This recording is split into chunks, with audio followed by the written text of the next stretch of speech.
Welcome. Can you hear me well? Nice. So, my name is Andrej. I work for Commodore, and today I will talk about network protocols, how they affect our applications, and why you still care about the network layer. And let me start with the story first. A sort of mental warm-up. I will appreciate if you would put away your laptops, telephones, and you would learn something from this talk, because my goal is to actually teach you. Let's have a warm-up with the story. There was a World War II, and the communication technologies in the World War II were different. Sometimes they used pigeons, sometimes they used dogs, but the radio technologies were actually a big thing, and it was massively used, and it was the first war, massive war, where radio technologies were used so much by both sides. And when the war ended, different analysts and historians started to figure out why it happened like it happened, why American side was winning more than German side, leading to the whole war being won by the alliance. And they tried to bring up one hypothesis, that the average word length in English language is shorter than in German. So maybe that is the reason why everything was happening like it was happening. And yes, if we take a simple example, in English and in German, it's obviously 30% longer, exactly like the average word length suggests us. So probably, in average, the communication, which is critical on the battlefield, was more intense, more quick from the American side, and the Germans were losing in average. I actually don't believe this is a true story. It's an anecdote. So don't spread the word like, hey, this is the truth. No, you cannot attribute the victory at war to the single factor of the language. But this is actually a really good exercise to think about the importance of the network and communication protocols. Because it's a small thing, the protocol, the agreement of communication, but when it scales over time and over scale, it starts to really have sensible outcomes. You can see the effects of these miniature changes in the network protocols. Now let's get serious. We warmed up, right? I'm going to mention some of the protocols that you see on the screen. Hopefully it refers to your work, you heard of it, you are interested in it, so it will be useful for you, and you would learn something. How did I learn about all of that? I actually spent a lot of time being a load testing, performance engineering person in my career. And then I also worked for a startup which one of its products were open source project. Now it's called KubeShark. It's a Wireshark for Kubernetes. So you capture the traffic and you look at it. So when you look at tons and tons of traffic, which you usually don't do in your job, but when you do, you actually start to figure out some of its properties and how it's important, what it consists from, right? Because we usually don't look at the wire level of the communication. And now I work in Commodore, where we do things related to Kubernetes troubleshooting, and big part of the troubles is network, right? So network is always with us. It's an invisible layer that is around us, that we use all the time. Let's think about that layer. Let's analyze what we have there. One of the things, the best things that I ever saw in my life, being performance engineer, is the graph like this. You did something, and now the whole system has relieved from a stress or huge load. Now you spend less money, less resources, right? How do we achieve these? And we achieve that usually by doing some changes in configurations. Just the low-hanging fruit of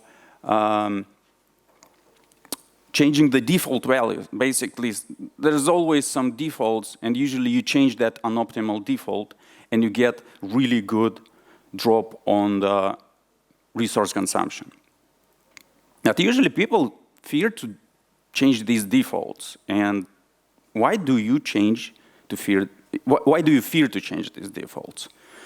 Probably it's a lack of experience, right? Because it's hard to be blind and not experience and come and change something, because it can be not drop, but actually you will ruin everything. So what do we need to know? What do we need to learn to actually transition from somebody who is afraid of doing things to somebody who knows what he does and does it well? I'm suggesting a method for you to learn today. And it consists from the 4 simple steps where you are remembering them and you're using that method when you want to optimize the network. First step is, let's understand the goal. The goal is optimization, and you optimize costs, you optimize quality and time to recover from the problem. And actually, you always optimize one thing. It's money. It's either direct operational costs or the cost of opportunities of the quality and of service of your business. You either attract more customers or you're losing them because of the quality. And do you suffer from failures for long, so you directly lose money because of that? We need that. That's the first step, to realize you have a problem and need of optimization. The second step is to understand the 2 sides of communications, and it's not client and server. It's actually, think of it, is it inside the cluster or it's outside the cluster? Because the network quality is different inside the cluster and outside the cluster. Outside, we have less reliable communications, Wi-Fi networks, GPRS, no, not GPRS today, right? 5G, mobile networks, the landline at home, the Ethernet cable may be not so well tied, so the quality is questionable. Inside the cluster, it's the opposite. You can demand from your cloud provider to have reliable network, and the speed in general is higher to communicate between objects, between servers inside the cluster. There's third side, or a variation. It's inter-cluster communication, but it's not always the case. You just need to remember it's sometimes there, and it has its own just implication of the cost of communicating between the zones. Doesn't apply to everyone. Next step, think of it as 3 layers. And we all know there is 7 magical layers of OSI model, right? But do you apply that thinking of 7 layers in your daily job? Whoever did that, I tried, I was always struggling. So instead of using 7-layer model, I'm using 3-layer model, which is less about tech and more about conceptual thinking. First layer is a transport layer. It's what happens on the technology layer, on the wire, in the network protocols, IP stack, and routers. You rarely can affect that. Yes, it's harder to do anything about it. And a lot of time people think of network protocols and what can they do with it of the transport layer. It's not only that, there is actually application protocol layer, and that's where you can actually do something already. First thing, you choose the network protocol. So you have options to choose one application protocol or another. In certain situations, there is a number of protocols available. Sometimes there is a vendor who locked you in a specific protocol but gave you some options to tune. And third, and the most important and the impactful layer is the business logic layer, which still applies to the network communications. And this is where you can actually do a lot. It's not about protocol itself. It's how you use it, how your developer use it. And this is where you can actually do a lot of those huge optimizations and many times improve your quality. Finally, there are 4 things, 4 aspects of the communications that you should look at, and this is your checklist to figure out, do you do well there? First is connection opening. How do you open your network connections? Do you do that to perform each request? Do you use some connection pool? How frequently do you do that? What do you do when connection unexpectedly closes? Do you handle that situation? Second aspect is encryption. Do you need to encrypt your data?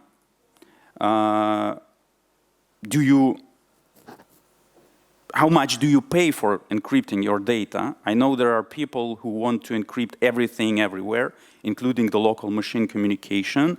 They also want to encrypt everything inside there. Everything comes with the cost. You should be really conscious about what you require from the security perspective of your network protocols and communications. Third thing is compression. Do you compress your data? Do you need to compress your data? How much do you pay for compressing your data? Do you compress something that is already compressed, like the images and archives? Sometimes you don't know that you are doing double compression, which doesn't add anything in terms of volume saving, just because you put compress all instead of saying compress the textual formats, etc. And sometimes you don't even need it, because you pay with compression and encryption, you always pay twice. One on compression, second time on the decompression side. And finally, the aspect which is again not fully a network protocol, but very important for the communication is how do you serialize the data? From the memory of one machine to the memory of the other machine, we all have to transform the data from their memories into some payload format. How do you do that? Actually affects the communication a lot, and I will show you specific measurements on that today. Let's review some popular protocols. You will learn a bit of what's inside those protocols and how do we apply this four-step thinking to the popular network protocols. And of course, the first protocol that we take is HTTP 1.1, because it's still the main workhorse of the internet back from 1997. It's very old in somehow, and I have my own idea why is that. We'll talk about it.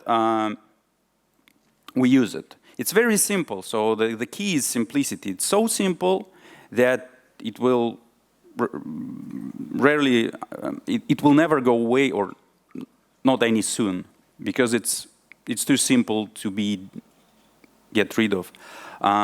You opening transport layer connection, you sending request, you waiting to receive response, and now you can close the connection and continue. It's very simple workflow. It's based on TCP transport with delivery guidelines, so you don't need to worry about unstable connections, anything. So this is the baseline of everything we know of for communications today. Inside, HTTP looks, again, very simple, so you can type in console a valid HTTP request. It's plain text. You have request line on request side. You have key value pairs. Meta information is nice to transfer. And the payload that is optional. And on the response side, you also have the status line for general status information, then key value pairs of response and the payload. Again, it's super useful, so extensible, we all use it on a daily basis. Let's get it quantified now. What does it actually mean to be operating HTTP 1.1 protocol in a good way and in a bad way? Let's apply those principles that we declared. I did a very simple setup. I took Nginx web server, I took a load testing tool, and I started doing the tests. For example, I started to compare what does it mean to reopen the connection every time you do a request, as opposed to open the connection and keep it open and just interchange the messages in between. And the simple measurement showed that I spent 20% more CPU, and it takes 2 times slower for me to reopen the network connection. So it all started to take the form and shape of numbers and specific things. Second thing, I added TLS to the whole story, and the difference became so big that I cannot even see those small graphs, but I see that with TCP, with TLS compression, encryption applied, the I pay 20 times more CPU, 100 times slower. So this is a strong, strong motivator for me to reuse TCP connections. It's so easy, and I don't like ChatGPT because of that, because it makes it even worse. It's so easy to find a snippet of the network request code, wrap it into a function, and then put that function call into a loop. You open connection, you do request, then you throw everything away. It's so easy to be stateless and don't think about the global pool of connections. How do I reuse that so I don't pay twice or 100 times, actually?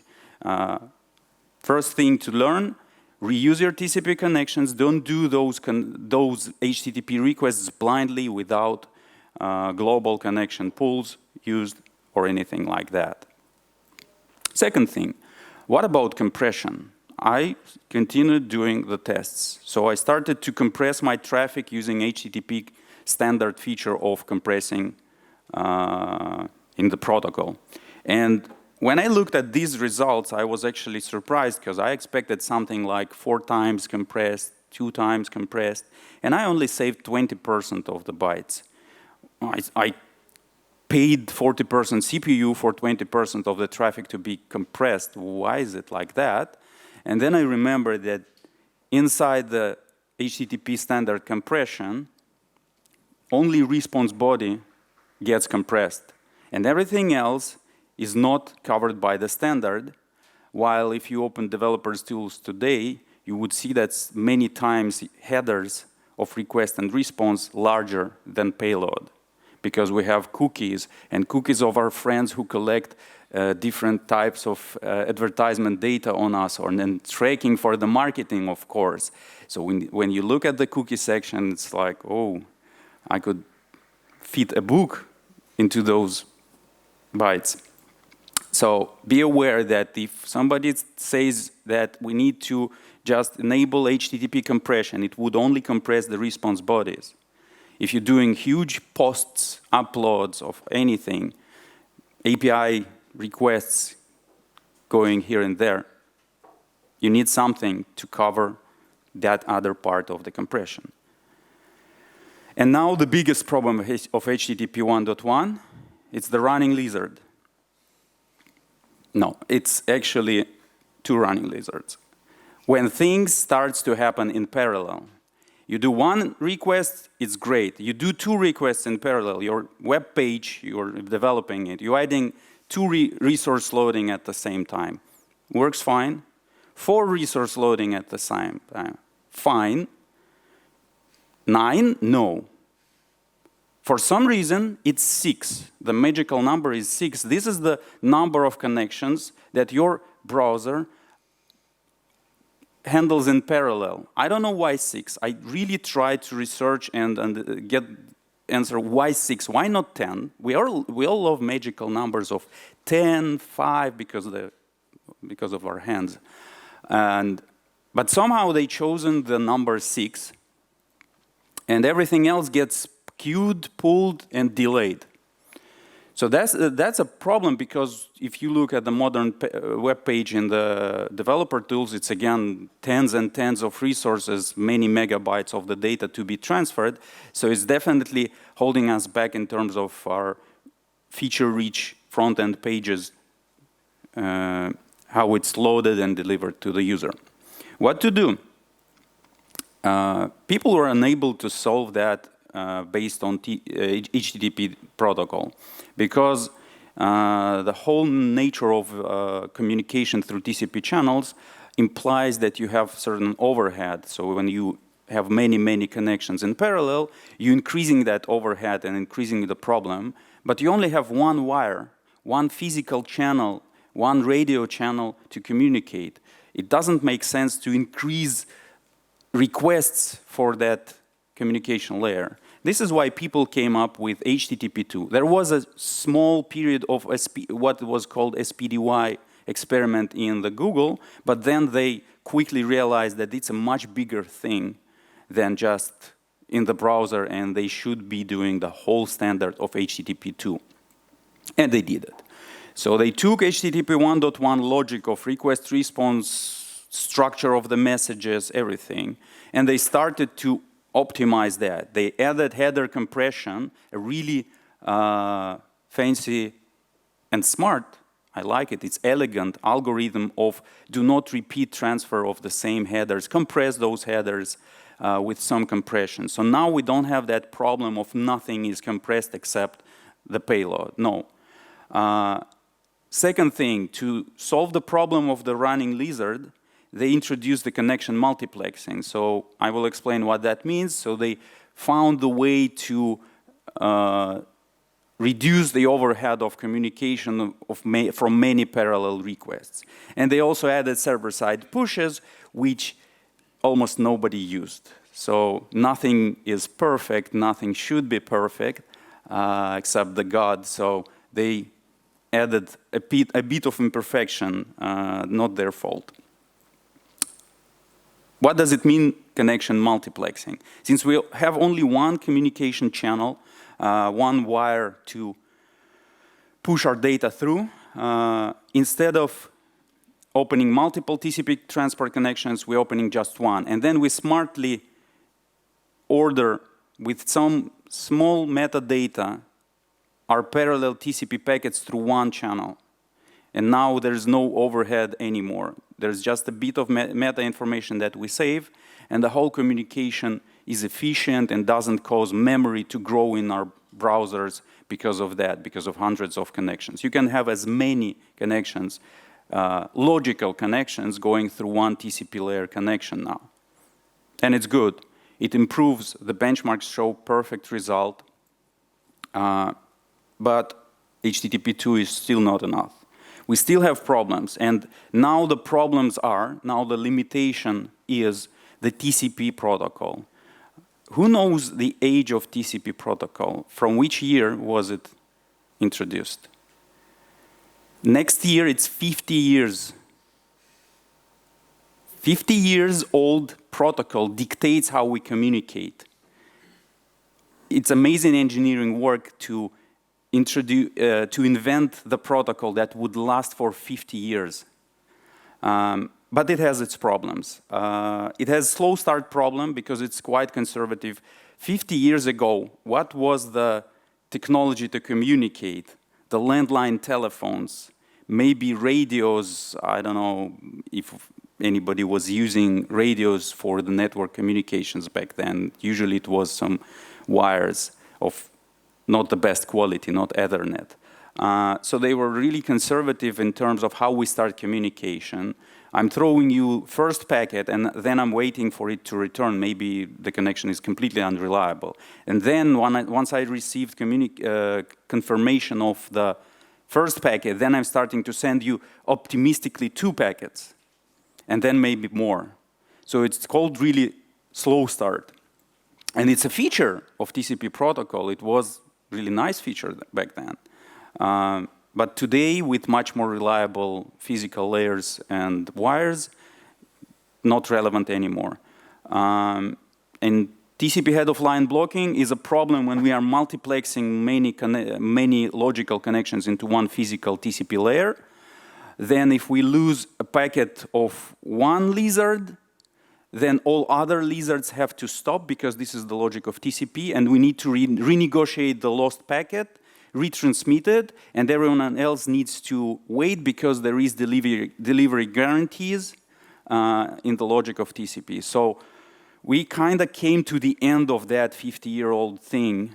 We cannot use it anymore. And this is why smart guys from Google, again, came up with the plan, and it's called HTTP 3.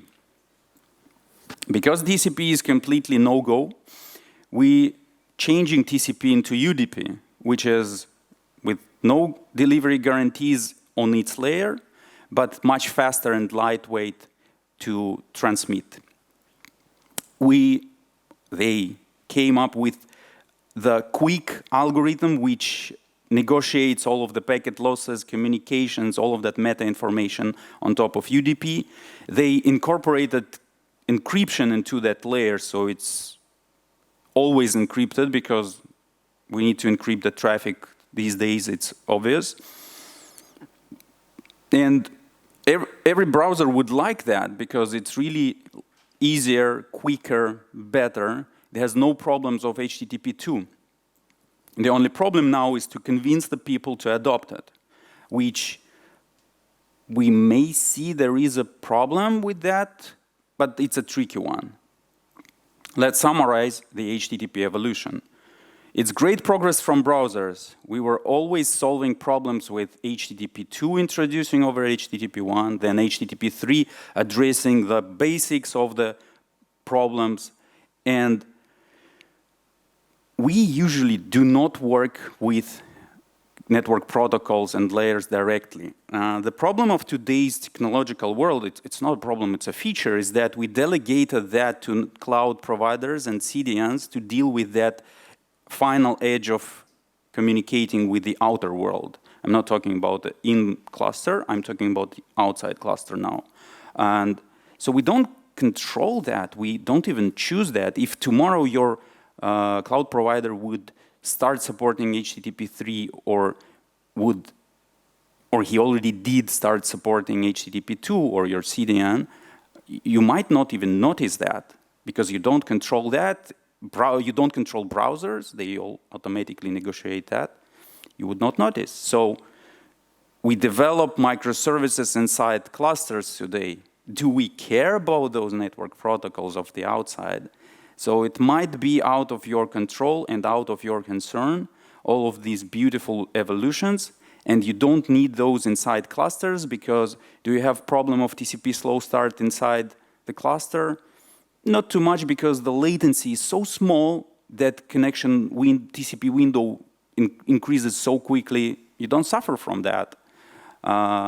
Packet loss, head of line blocking, not relevant. So surprisingly, everything I described to you is not too relevant to the cluster developers and what we do with the microservices today, or the services inside the cloud provider infrastructures. It means that the future for developers might look like past. So that amazing, simplistic HTTP 1.1 may be continuing and continuing and continuing in our infrastructure because developers don't want to complicate their life. And HTTP 2 and 3, it's kind of complication of the way of thinking about network communications, and it's not worth it. So we may keep going with 50-year-old, or not 50, right? It's even more than 50-year-old thing on the screen over and over again until it eventually dies. Let's talk about more protocols now. There's not only HTTP, there are others. GraphQL, it's popular word, it's popular technology. It's not actually a protocol, it's more of a convention of how you structure requests and responses on top of HTTP. So everything applies from HTTP, and we remember if we use HTTP 1.1, we don't compress request bodies, and GraphQL is notable for its... It's the sirens of... It's a training alarm, right? Don't worry. Yes, I was warned that there will be a training at 11, so no worries. Let's not run away. Yeah, people from Israel know this reaction, right? It's like, yeah, I'm with you.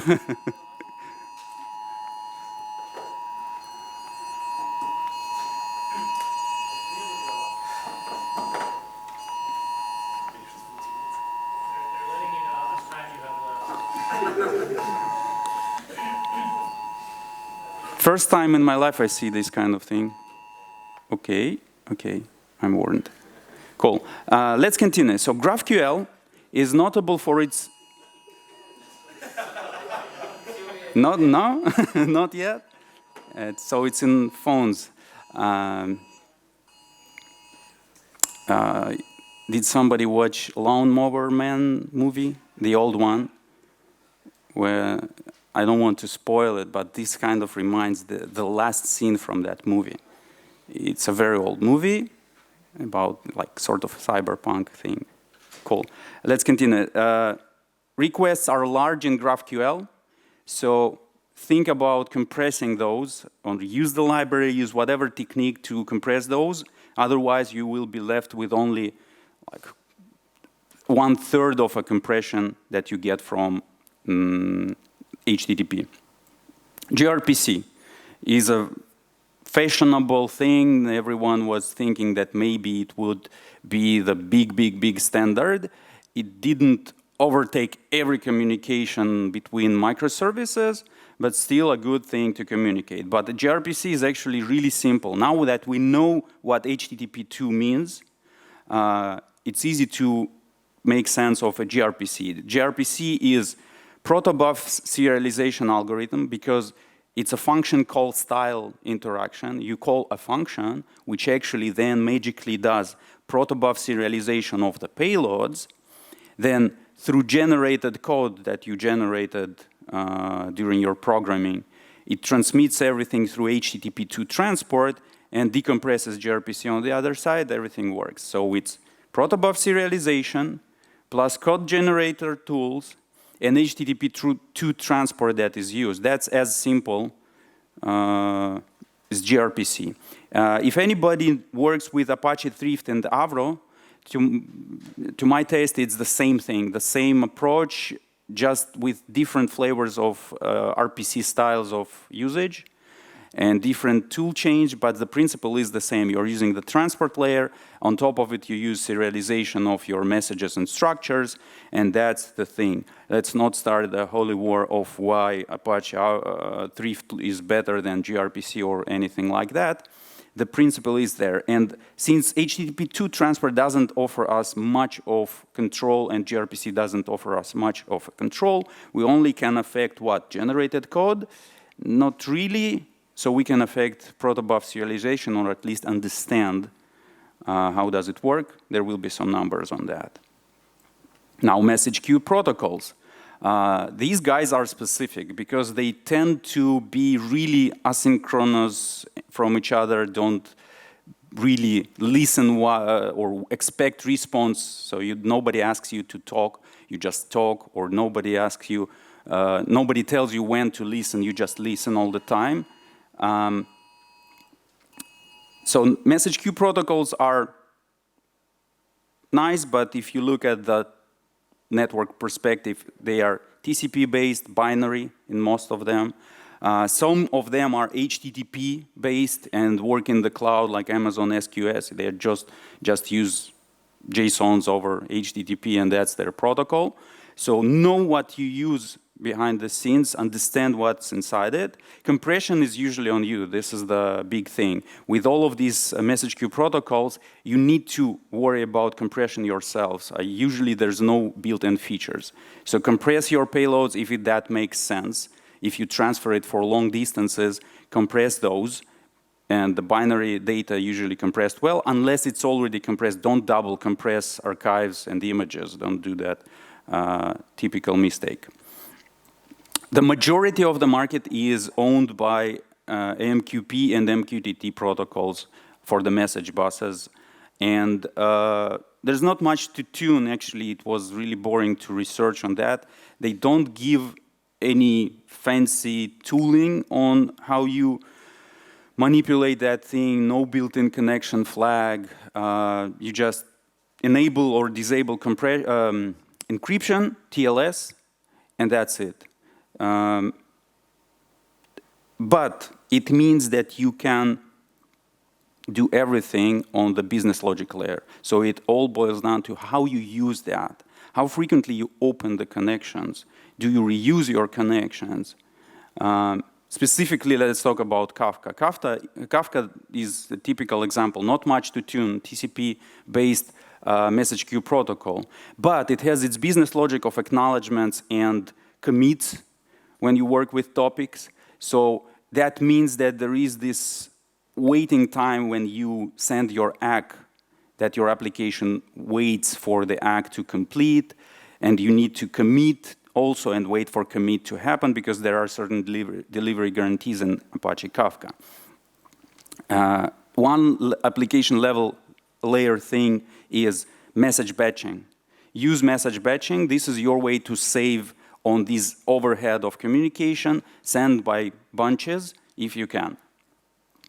And it transitions us into a very interesting area. It all goes to the how do I serialize the data when I put it into Kafka or any other place.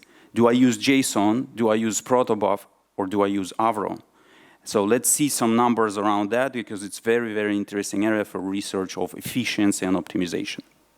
Data serialization, it's not how we communicate, it's how we transform our data before sending through network layers. I did the measurement.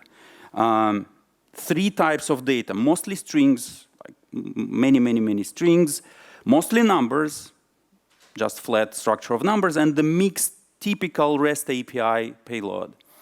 And I took Golang and measured what does it mean to encode and decode in Golang. And first observation, it's not the same speed to encode and decode information with JSON.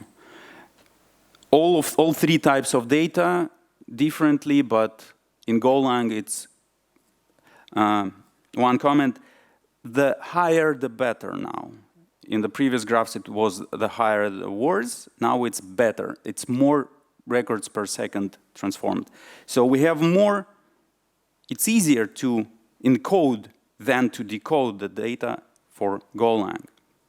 Now let's take the same idea, but let's take mixed information and use Golang, Node.js, Python, and Java and measure that.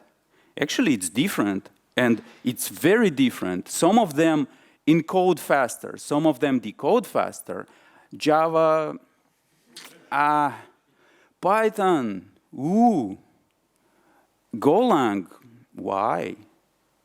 And there's some love possible in the world. Create an application in Node.js that would encode the data, have a server or the second side in Python that would decode it, and you will get the fastest application possible. Now, let's fight. JSON or protobuf, who is better? When I take only strings, surprisingly, the protobuf is slightly slower than JSON. This is surprising, but it makes sense. There's actually a certain overhead for transforming data into protobuf, and JSON, with being the string-based information, is really efficient.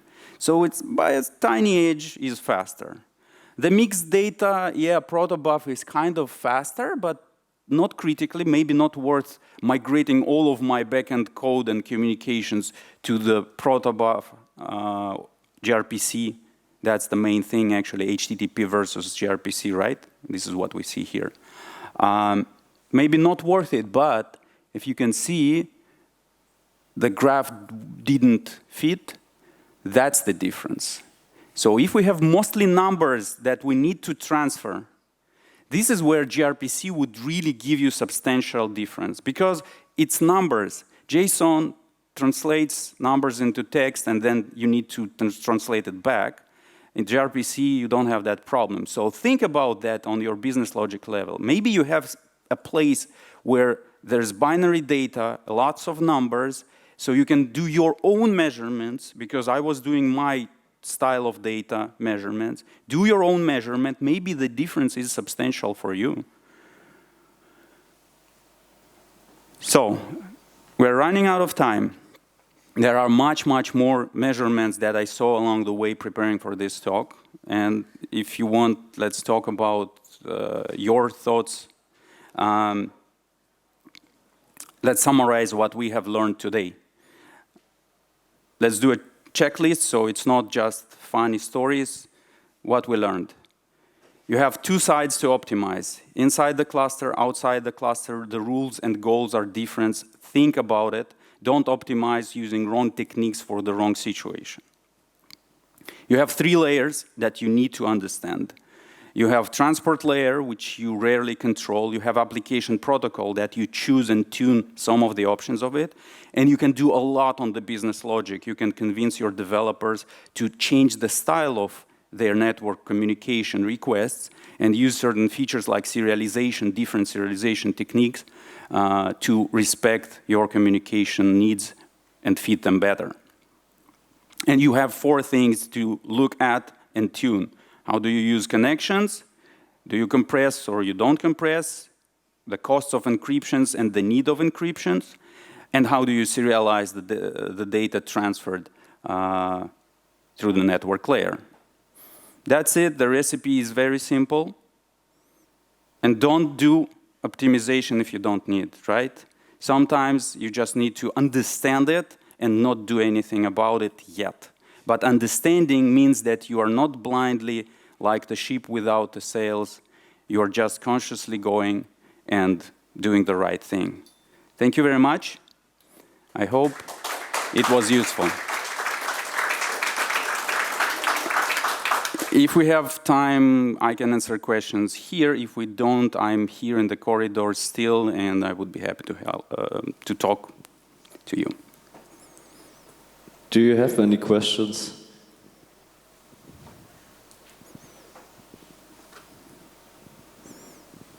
And the question is, can you throw it that far?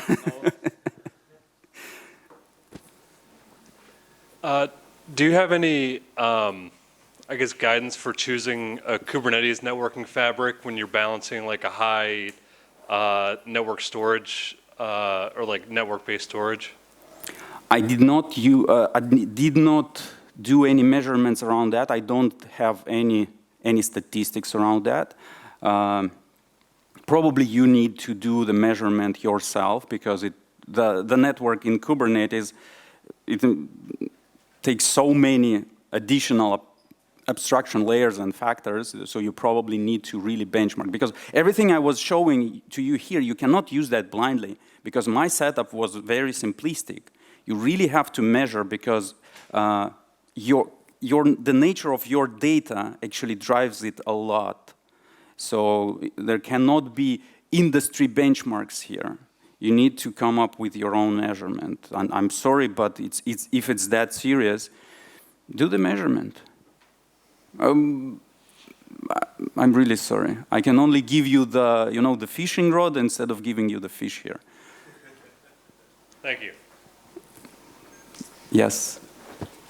Okay. I have a quick question. So you mentioned measurement, and how do you do that? Because there are too many ways and too many lines in application stats. So I need to the way that you are doing. What do you suggest?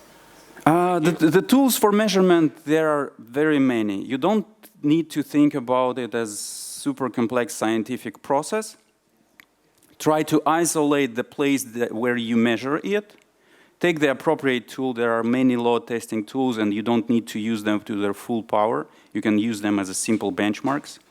The key here is to follow the scientific rules of the experiment. Change one thing, do the tests, and compare. Don't change whole universe, measure, and it's inconclusive, right? So do the correct measurement, do basically one thing changed. This is what I was doing here, showing, and then compare. That's the lab experiment rules. Just follow them. Thank you. Thank you. Anyone else? No? All good. So I think we're running out of time right now. So thank you very much. One more time. So thank you, Andrej.